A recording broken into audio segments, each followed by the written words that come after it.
नांदगावकर साहेब, तुम्ही आज इथे बाळासाहेबांच्या स्मृतीस्थळावर आलेला आहात, अभिवादन केलेलं आहे. आजपासून बाळासाहेबांचं जन्मशताब्दी वर्ष सुद्धा सुरू होत आहे. काय तुमच्या भावना आजच्या ठिकाणी आजच्या दिवशी जागृत होत आहेत? मला असं वाटतं की आम्ही बाळासाहेबांच्या स्मृतीस्थळावर नेहमीच येतो आणि बाळासाहेबांना अभिवादन नेहमीच करतो.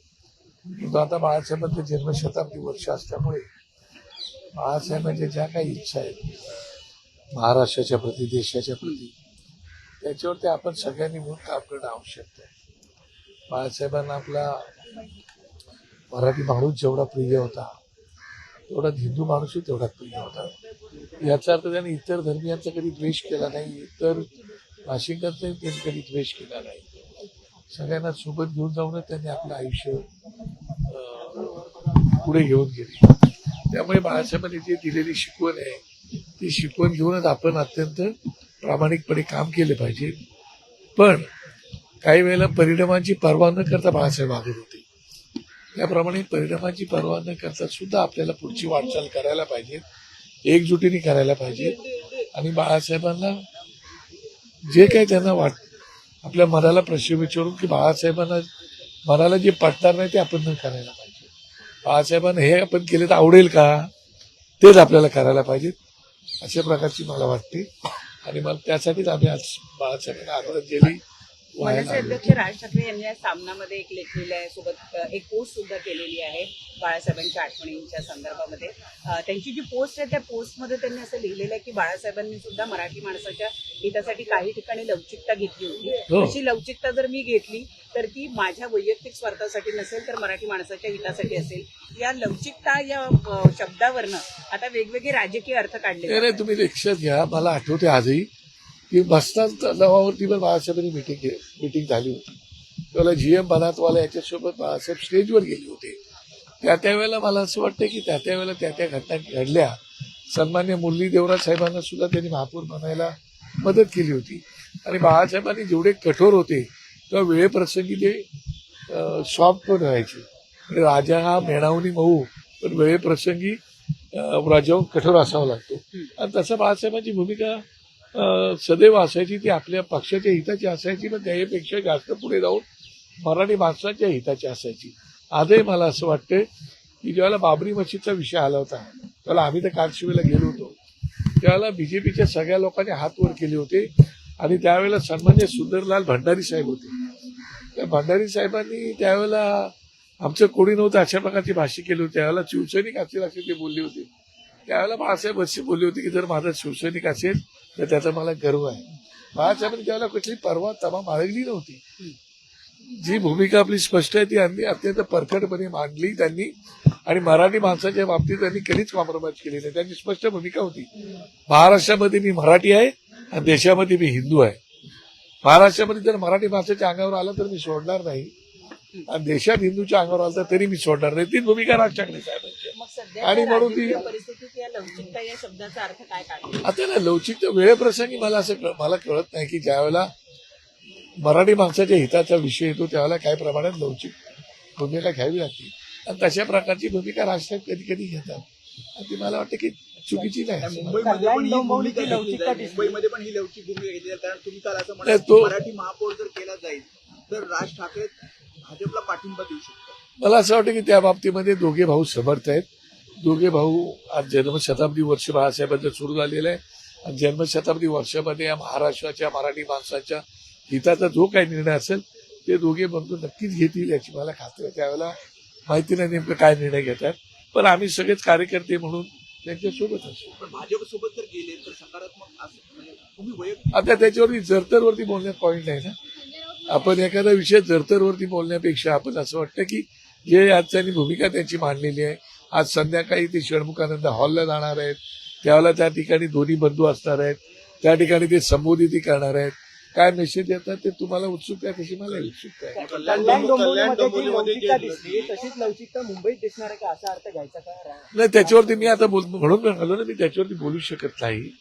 परंतु जे काही हिताचं असेल त्या बाबतीमध्ये दोघे बंधू योग्य तो निर्णय घेऊ शकतात. आता बिहार भवनाचा भाग घेतला जातो, भाजपसोबत आम्ही जाऊ, मात्र शिवसेनेसोबत जाणार नाही असं संजय राऊत म्हणतात.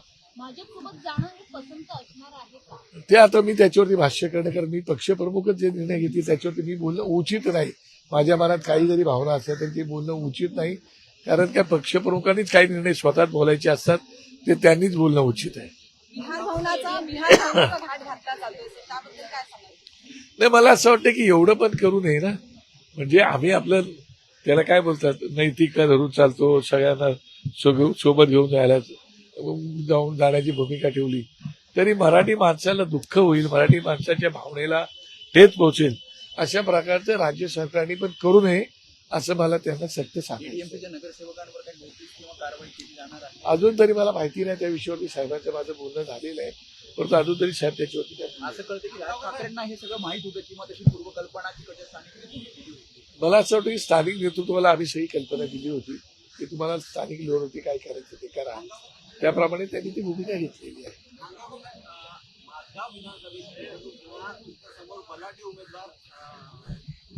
भुजबळ